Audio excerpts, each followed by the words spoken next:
60 Minutes Rewind. Barney Frank has been called the smartest guy in Congress, which is lucky for us, since he works on some of the thorniest issues around.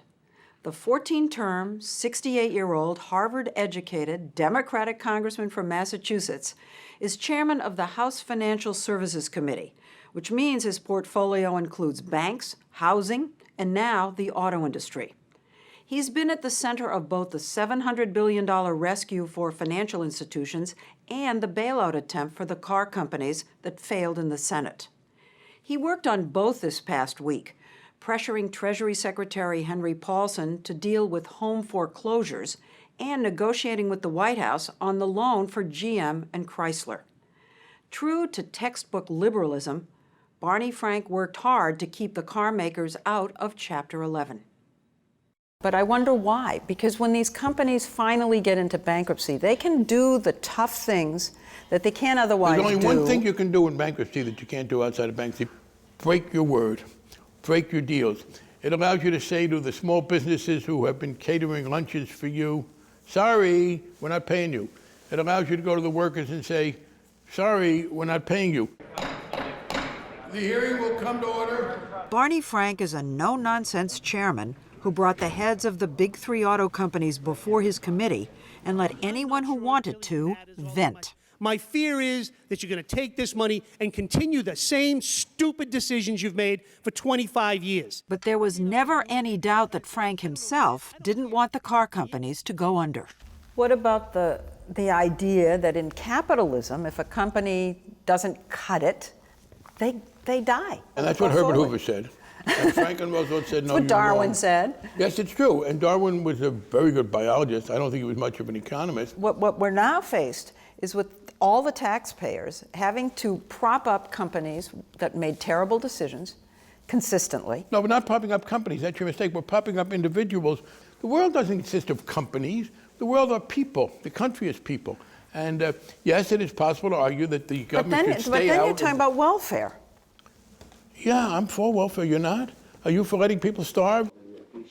At a meeting on Tuesday, Frank listened to mayors of towns hit hard by car factory layoffs. You know, there's a theory out there that you, the congressman, had this public spanking of these guys in order to cover yourselves. That's the kind of argument that people who do not have any idea what they're talking about like to make. That simply Telling me I don't know what I'm talking about? By making that argument, yes. Ouch! This could explain President Bush's nickname for him, Sabertooth. There are many ways to describe Barney Frank. I wanted to read you a sampling of descriptions of you. And they kind of come in couplets. We have impatient and antisocial, sharp-tongued and downright mean. I'm antisocial, there's no question about it. I think that I love this job, but the biggest problem is there are thousands of people in Washington who earn a living by trying to waste my time. They repeat themselves, they ask you stupid questions. Well, Congressman Frank. Hi, we're in a real rush, so let's get started. And he can be sharp-tongued, a master of the put-down and a master of the dress-down. Regular order! Regular order! I ask the gentleman be seated. When we sat down, I escaped neither put-down. Television is apparently the enemy of nuance. But nuance is essential for a thoughtful discussion. Nor dress down. Let me start with that second despicable comment you just made. And I am surprised at you that you would do something like that. Thwack! It's no wonder that when Sabertooth, the liberal, took over the committee that oversees banking, Wall Street shuddered. Here will come order. But 2 years later, even the most hardened Republicans give him good reviews. I'm very proud of the fact I think we've shown with the last 2 years, and we will show going forward, that you can be a liberal Democrat and cooperate in creating the kind of climate that's good for business as well as for everybody else. You're pro-business? Oh, absolutely.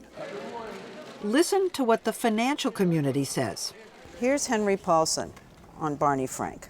He's a market-savvy pragmatist who looks for areas of agreement because he wants to get things done. Here's a guy from J.P. Morgan Chase. He said he hasn't veered off into crazy land, meaning liberalism. I've heard someone describe you this way. You're liberal on social issues. You're a pragmatist on economic issues. No, I reject the notion that you're talking about two different things. That's like saying Are you more of a cook or are you left-handed? That's I am a what- liberal. What I'm rejecting is this liberal here, pragmatist there. That's like comparing Tuesday to ice Oh, cream. okay. As a liberal, I am morally obligated to be pragmatic.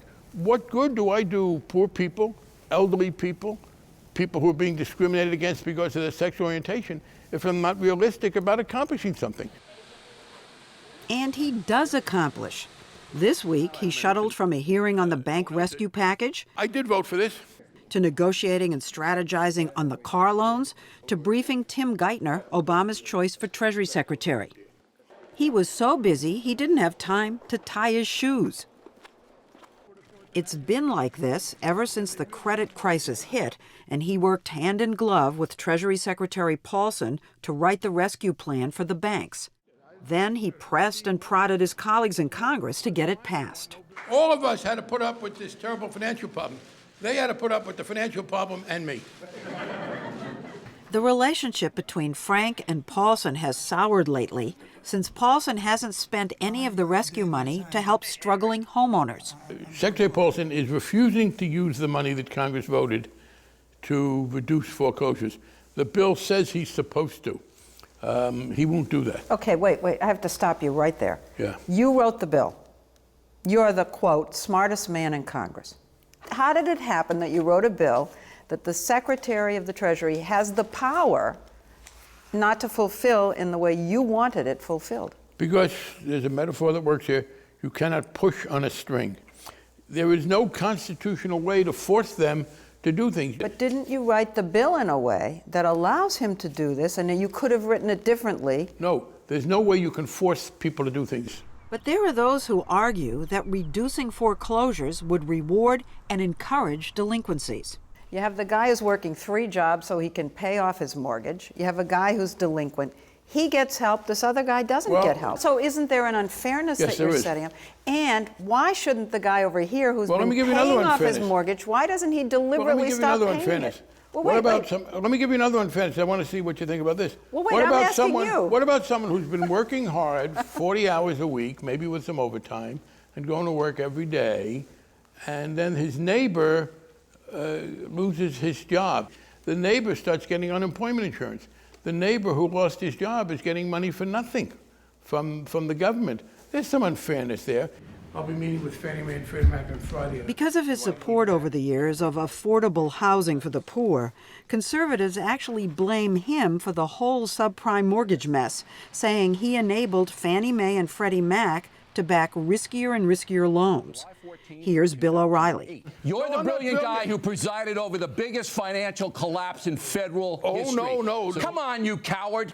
Say the What do you mean, truth. coward? It isn't every day you see a congressional committee chairman mud wrestle. The problem was that we passed in 1994, in fact, the Yeah, bill. now we're back to that- 1994. Yes, this we is are, because bull. I'm This is sorry, why your Americans memory- don't trust the government. No, this is why your stupidity gets in the way of rational Right. discussion. Frank has been a target of criticism for years, and not just because he's a liberal.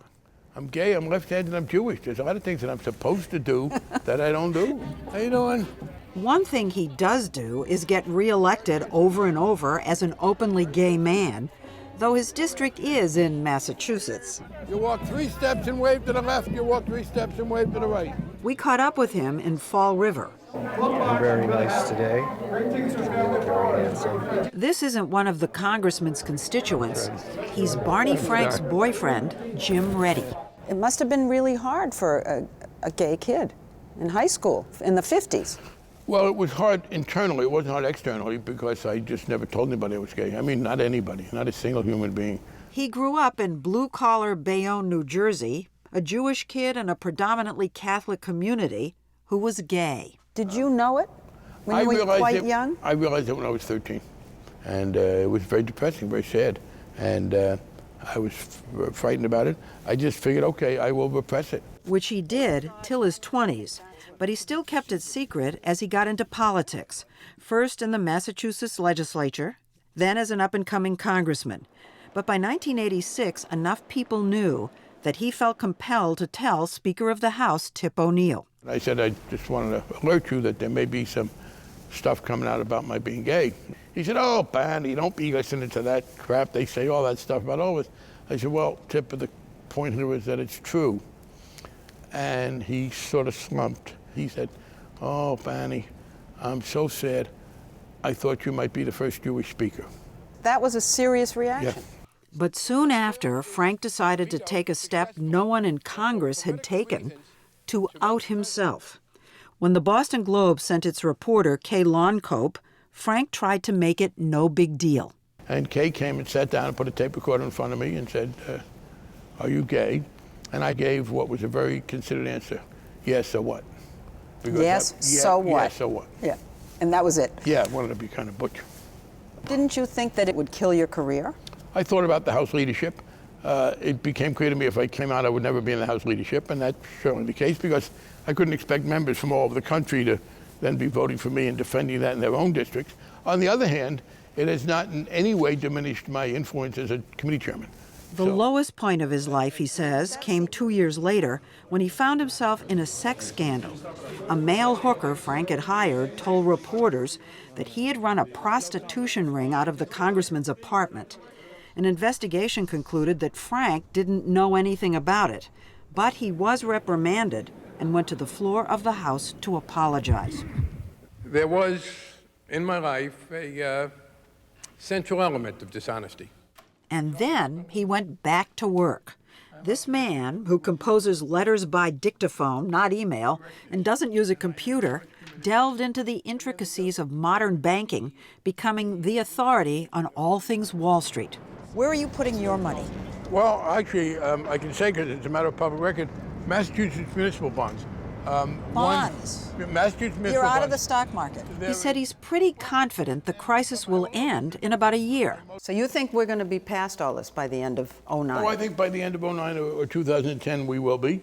Part of the problem right now, he says, is that Secretary Paulson gave the rescue money to banks, but he's not leaning on them to lend it. So in other words, the Treasury Department is not going to hold their feet to the fire Absolutely. to lend this money. Not only right, they're not only not going to hold their feet to the fire, they are telling them that the fire's out. So what are you really saying about Paulson? I am very disappointed in this. At first I thought he was focused too much on the financial community's tender feelings. Now I think he's focusing almost exclusively on them. True to form, he's an equal opportunity curmudgeon, also criticizing Barack Obama for not being assertive enough on the credit crisis. Part of the problem now is that this presidential transition has come at the very worst possible time. We saw it coming. I don't know if there was any way to avoid it. Senator Obama has said we only have one president at a time. Well, that overstates the number of presidents we have at this time. We don't appear to have any. But we do have Barney Frank.